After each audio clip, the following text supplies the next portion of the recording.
Now our first element here is our text element, where if we look at it up here, it's what gets used when the user clicks on this element, and it converts to a text element that we can use for searching the options in the original select box. Again, this is being offered to us through the SelectEyes library. So this particular text element we don't have any control over. It's possible that SelectEyes has an option to provide a label to this element, but for a screen reader, this is going to be redundant because they have access to the select box, and we've provided a label for that. So while this isn't ideal, it isn't a deal breaker in terms of usability. So let's move on to the next inputs. So I'm going to jump to this one. I'm going to right click and scroll into view. Okay, so we're at the email address, and we also need one for the name, the select, and our text area. Again, the select we're going to have problems with because we're using SelectEyes, but we can at least add a label for the select input.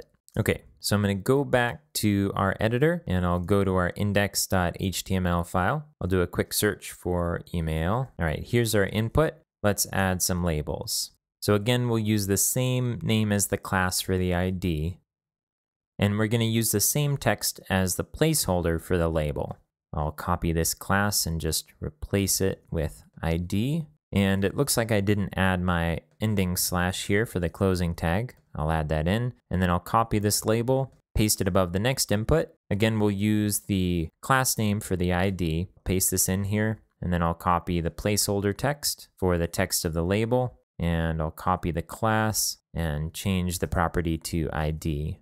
Okay, let's do this again for the select input.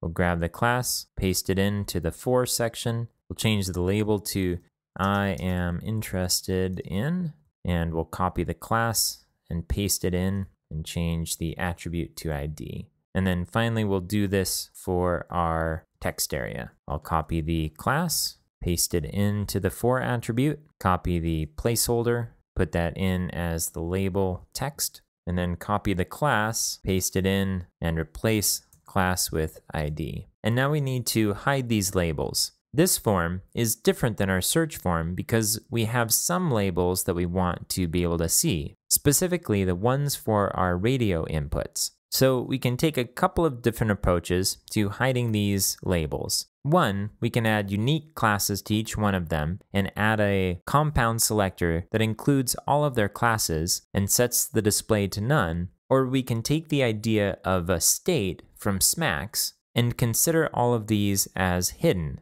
in which case we would add the class isHidden to each one of these elements. I think that approach makes the most sense to me right now. So what I'm going to do is add a class to each one of these labels that's isHidden, and I'll copy this class and paste it into each one of the labels that we want to hide. I'll save this, and then let's go to the contact form partial, and I'll scroll up to the top, and here in the contact form, I'm going to create a new selector, and I'm going to use label.isHidden.